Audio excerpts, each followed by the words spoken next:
Mesdames et messieurs, bonjour, bonsoir, je suis PF pour LTLT Lakers tout le temps, la chaîne francophone des Lakers. Les amis, je voudrais vous parler de Mike Charles-James. Je sais, le nom est compliqué à prononcer, mais c'est un joueur extrêmement intéressant. C'est le premier joueur qui est né en Mongolie, et oui, en Mongolie, qui pourrait faire sa place en NBA. Les Lakers l'ont invité pour un workout. Je continue à décortiquer les profils qui intéressent les Los Angeles Lakers. Et franchement, ce profil est très très intéressant. Vous allez le voir avec moi. Je pourrais même dire, si je m'emballais un tout petit peu, que ce joueur est absolument étonnant. Une vision du jeu qui peut se comparer avec les plus grands. Maintenant, est-ce que physiquement, il pourra tenir dans la ligue? Eh bien, on parlera de tout cela. Lakers tout le temps, c'est tout de suite. Step 1, wake up early, gonna rise with the sun. Step 2, get some good, some food in you. Step 3, think real hard about what you wanna be. Step 4, everybody just do your thing. Wake up, today's gonna be a good day. Wake up, today's gonna be a good day. Wake up, today's gonna be a good day. Wake up, today's gonna be a good day.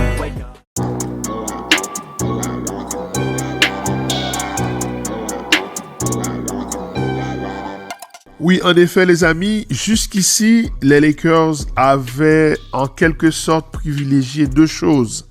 La première chose, c'est les joueurs intérieurs. Poste 4, poste 5 en priorité. Avec un ailier, c'était Alex Karaban.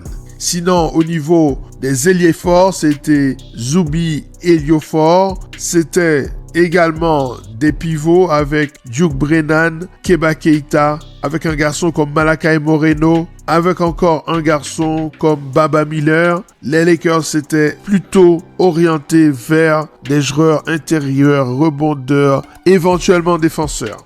Et là, on va avoir une série de vidéos où ils invitent d'autres garçons. Ils essayent de s'intéresser à d'autres postes. Le poste 1, le poste 2, le poste 3 et même le poste 4 encore. Je pense qu'ils essayent d'avoir une vision large de la palette des joueurs qui existent et qui risquent de se retrouver disponibles aux environs du 25e choix, mais pas seulement, parce que la plupart de ces joueurs, on va pas se mentir, ne seront tout simplement pas draftés. Et ils seront peut-être à aller chercher pour renforcer l'équipe de G-League des Los Angeles Lakers. Ce serait une bonne affaire d'avoir de plus en plus de jeunes à développer au niveau de cette G-League. Et c'est dans ce sens qu'ils ont été chercher un garçon assez étonnant. Il s'appelle Mike Charles-James.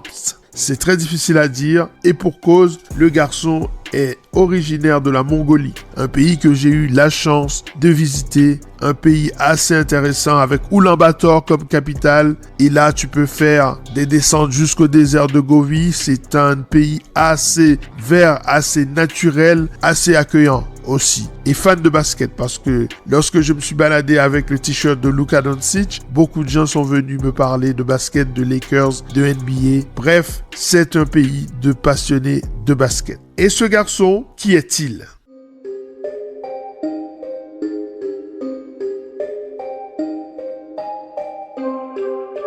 Profil étonnant, vraiment, et c'est là le deuxième élément sur lequel les Lakers se sont focalisés depuis le début, c'est que là encore, c'est un senior. C'est un garçon qui a déjà 23 ans. Donc, il y a une certaine maturité. C'est aussi un garçon qui fait 2,8 m pour quelqu'un qui a beaucoup la balle en main. C'est assez grand.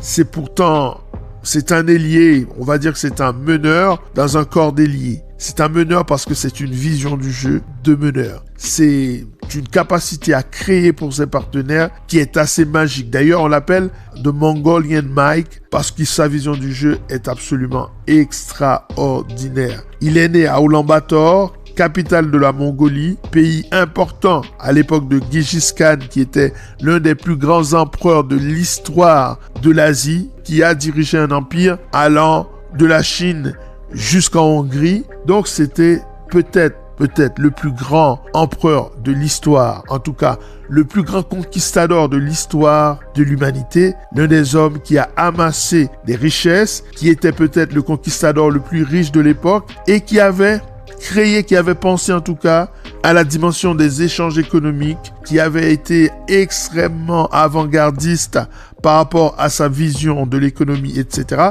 Donc voilà, c'est de ce pays-là dont il vient. C'est un garçon qui fait 2,8 m comme je l'ai dit, à 82 kilos, assez on va dire skinny, longiligne, un joueur qui est passé par plusieurs universités.